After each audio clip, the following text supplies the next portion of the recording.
ওয়াসিলা করে হক্কানি পীরের দরবারে।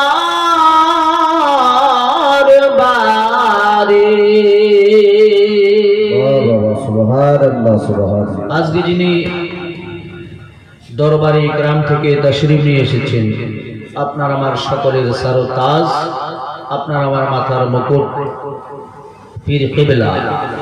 ইনি একজন হক্কানি পীর, ঠিক কিনা বাবা? হক্কানি একজন পীর। এই জন্য শায়ের বলছে, পীর মুর্শিদ ওয়াসিলা করে হক্কানি পীরের দরবারে।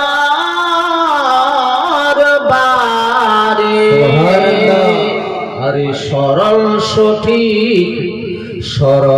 সঠিক ধার্মিক হলে তার কাছে সপে দাও প্রাণ। মানুষের কথা নয় বলছে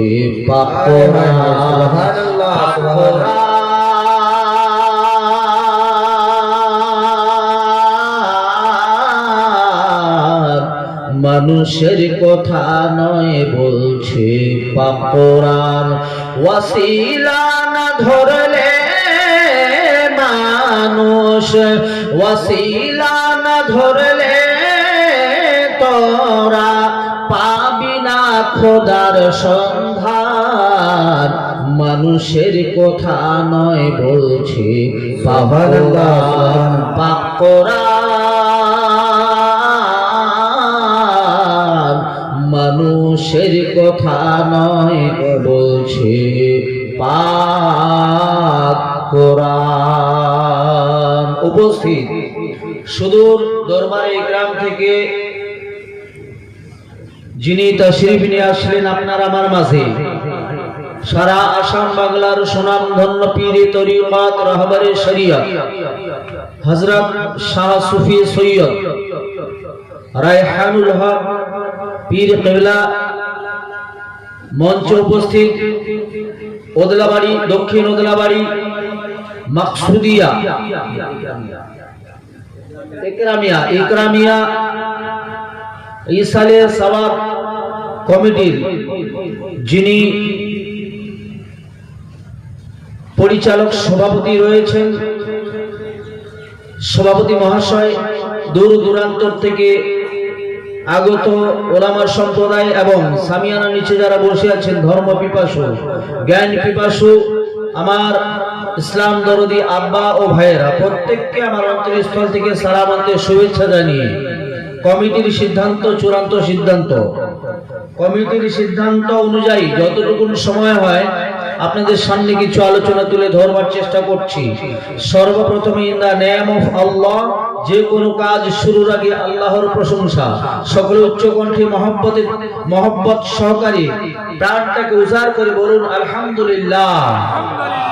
আর একবার সে মহান আল্লাহর দরবারে উচ্চ কণ্ঠে বলি আলহামদুলিল্লাহ। নবী কানো মাকান সরকারে মদিনা আহমদ মুজতবা মুহাম্মদ মুস্তাফা সাল্লাল্লাহু তাআলা আলাইহি ওয়াসাল্লামের উপরে লক্ষ কোটি দরুদ ও সালামের হাদিয়া বৃষ্টির ন্যায় বর্ষিত হোক। সকলে বলুন আল্লাহুম্মা আমিন। আব্বা আমার, আপনার আমার মাঝে উপস্থিত রয়েছেন আওলাদে রাসূল, যদি বলুন আলহামদুলিল্লাহ। এই আওলাদে রাসূলকে আমরা কেন নিয়ে এসেছি, উদ্দেশ্য কি? দেখতে তো আপনার আমারই মতো একজন সাধারণ মানুষ দেখা যায়, কিন্তু মানুষের মধ্যে পার্থক্য। আর আপনিও মানুষ, আমিও মানুষ, কিন্তু আপনাকে আমাকে আল্লাহ হুকুম দিল, ইয়া আইয়ুহাল্লাযীনা আমানু ওয়াবতাগু ইলাইহিল ওয়াসিলা। হে ঈমানদারেরা ও বিশ্বাসীরা, তোমরা ওয়াসিলা তালাশ করো, মাধ্যম তালাশ করো। একজন পীর ও মাশায়েখের হাতে তোমরা হাত দিয়ে বায়াতে রাসূল গ্রহণ করে নাও। সুবহানাল্লাহ সুবহানাল্লাহ। আল্লাহ রাব্বুল আলামিন এর দলিল দিয়েছেন পবিত্র মহাসংবিধান, মহাগ্রন্থ পবিত্র কোরআন কারীমে দলিল দিয়েছেন, ইয়া ইন্নাল্লাযীনা ইউবাইউনাকা ইন্নামা ইউবাইউনাল্লাহ ইয়াদুল্লাহি ফাওকা আইদিহিম। আল্লাহ কোরআন কারীমের মাধ্যমে ঘোষণা করছেন, আপনাকে আমাকে আল্লাহ জানিয়ে দিচ্ছেন, পৃথিবীর মানুষকে, পৃথিবীর ঈমানদারদেরকে, যে শোনো, তোমরা একজন পীর ও মাশায়েখের হাতে তোমরা হাত দিয়ে বায়াতে রাসূল গ্রহণ করে নাও। কেন? এই বায়াত গ্রহণ করেছিলেন নবী পাকের জামানায় সাহাবাই কেরাম।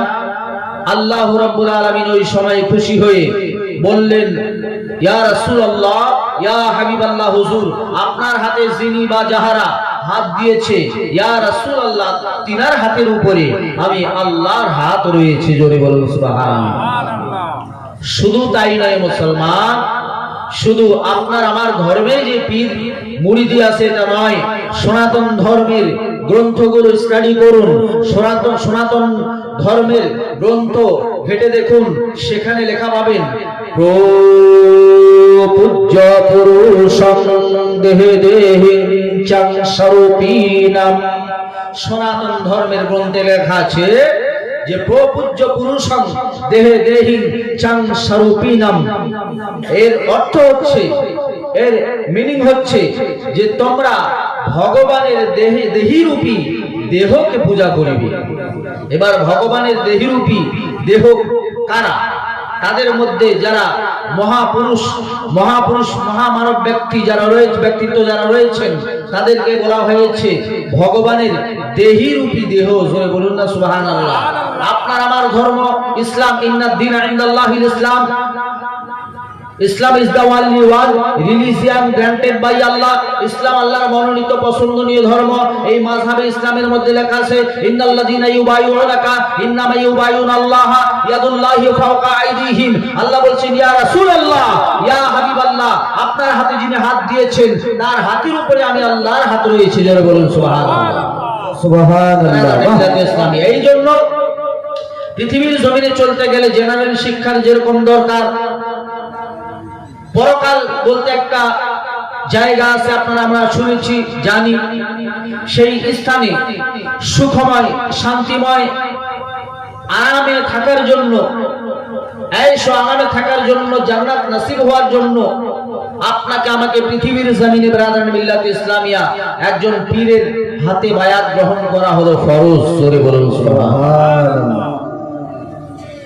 ব্রাদারান মিল্লাত ইসলামিয়া, আমরা তো সাধারণ মানুষ, বড় বড় সম্রাট, বড় বড় রাজা বাদশাহ, বড় বড় আলিমে দ্বীন, এরাও গিয়ে পীরের দরবারে গোলামি করতে বাধ্য হয়েছে। কেন? এটা হলো আল্লাহর হুকুম। ব্রাদারান মিল্লাত ইসলামিয়া, একজন প্রখ্যাত ওয়ালি হযরতে ইব্রাহিম বিন আদহাম রাহমাতুল্লাহ আলাইহি, তিনি শুধু ওয়ালি তো তিনি পরে হয়েছেন, তার আগ মুহূর্তের জীবনে যদি আমরা খুলে দেখি, ইতিহাস বলে দেখি, যে তিনি এমন একজন সম্রাট ছিলেন, এমন একজন বাদশা ছিলেন, যার বিছানা, যে বিছানায় তিনি আরাম ফরমাতেন, সে বিছানা প্রত্যেক দিন এভরি টাইম এভরি ডে তিনার বিছানা ফুল সজ্জায় সাজানো থাকতো। তাহলে এরকম একজন সম্রাট, এরকম একজন বাদশাহ হযরত ইব্রাহিম বিন আদহাম রাহমাতুল্লাহ আলাইহি, জোরে বলুন সুবহানাল্লাহ। কিন্তু হলে কি হবে? এ দুনিয়া মুসাফির খানা, এ দুনিয়ায় কেউ যে রবে না। এত বড় সম্রাট হলে কি হবে? একদিন যে তিনাকে কবরে চলে যেতে হবে, হবে না বাবা? হবে কিনা? সবাইকে কবরে চলে যেতে হবে। ব্রাদারান মিল্লাত ইসলামিয়া, তাই হযরতে ইব্রাহিম বিন আদহাম রাহমাতুল্লাহ, তখন তিনি দ্বীনের রাস্তায় আসেন নাই, আল্লাহ রাসূল তিনি চিনতেন না, ধর্ম কি বুঝতেন না, ভালো মন্দ বুঝতেন না।